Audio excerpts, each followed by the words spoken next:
Welcome back, boys and some girls.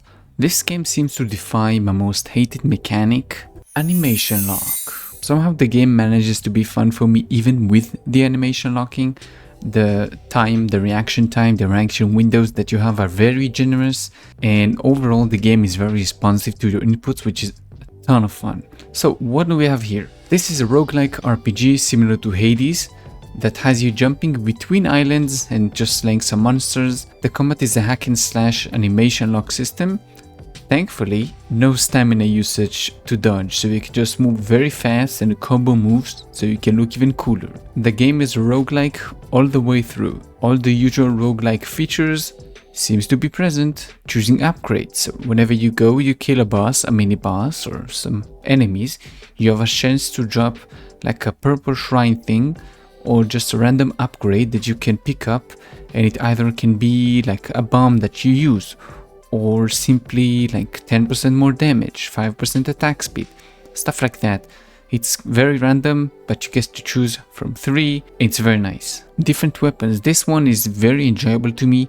You have different range weapons and different melee weapons, and each one of them does feel different. There is like a one big machete that you start with. I think it's called the fish hacket or something like this. And then you also get later on like a big two-handed sword. They act kind of the same, but all the weapons have their own passives. Like for example, the weapon you start with, the third hit, which is all the time is going to be like an overhead swing. It's a guaranteed crit. So the third strike is always going to be a crit. And different weapons have different stuff, like you have kunai that you throw and they gain 4% damage, like I think each time, and after you get a whole bunch of them they explode to deal more damage. I mean, stuff like that. It's very nice and you can feel the difference. Oh, you also get like two daggers that if you hold the button you can dash behind the enemy and like backstab them, and you can upgrade that later on because you get the upgrade, but we'll get to it. You also get unlockable permanent upgrades. So let's say you want to buy a new flask, so you have more healing to do. Or as I just spoke about, if you do the backstab, basically you can unlock to do 25% more damage on your backstabs. Stuff like that. And all other stuff are pretty familiar and nothing too crazy. If you played any roguelike game, you know what to expect. Cool bosses. This game has very cool bosses. Again, nothing is going to be insane. Everything is gonna be like known by now. You will see the game is very familiar but kind of new. Anyway, the bosses are very fun to play. They have different mechanics. They throw stuff at you, they jump at you, they do like the 1, 2, 3 hits when they do like 1 attack, 2 attack, and then the third attack is gonna be like a big one that you have to dodge. Nothing is insanely new, but it is fun to play with the responsiveness and all the stuff. The bosses are very cool. This game is the good old familiar roguelike games, but with the new skin and some upgrades. There is some kind of story about fixing something and defeating a big boy in the big vortex in the middle of the hub, but I don't really care about that too much.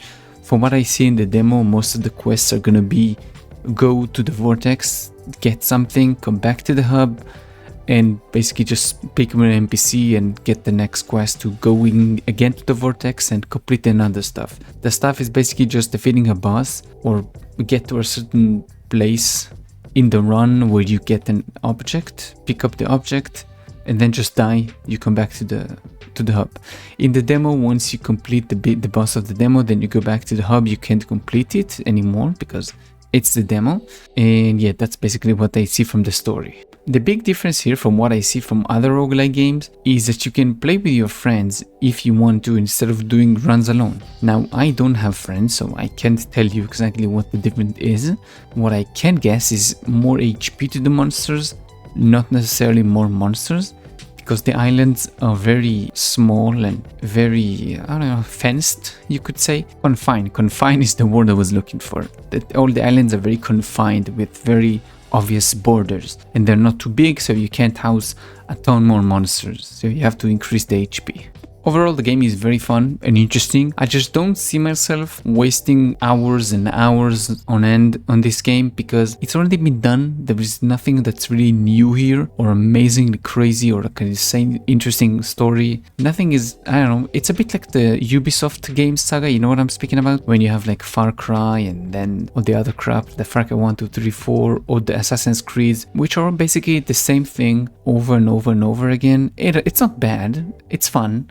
But after a ton of those, it's kind of get bland and you're like, okay, it's nice, but I already ate that a couple of times. So I think if this kind of games are gonna come out more and more and more, I think it's gonna get the same reception as the Ubisoft games. So when somebody says Ubisoft game, what you expect is an open world that has an okay story, nothing interesting. Everything is there, all the right things are in there, but it feels soulless. There is nothing like crazy interesting. So I think this is like the start of it. If you take right now, go 10 years back or 5 years back, then it's the start. This game is fun, but there's nothing new here. It's the same. Also, I forgot to add, the music is pretty good. Have a listen.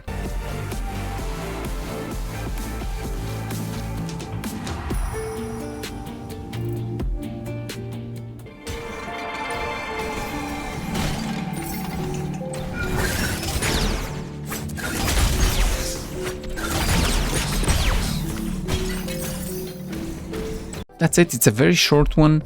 Again, there is not much to do in the game, it's very repetitive, that's the whole point, it's roguelike.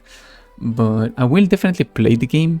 Again, don't know how many hours, but I will play the game. Seems fun, I like the combat. Yeah, I hope you enjoyed this one. If you did, thank you. If you didn't, then I don't know why you're still here.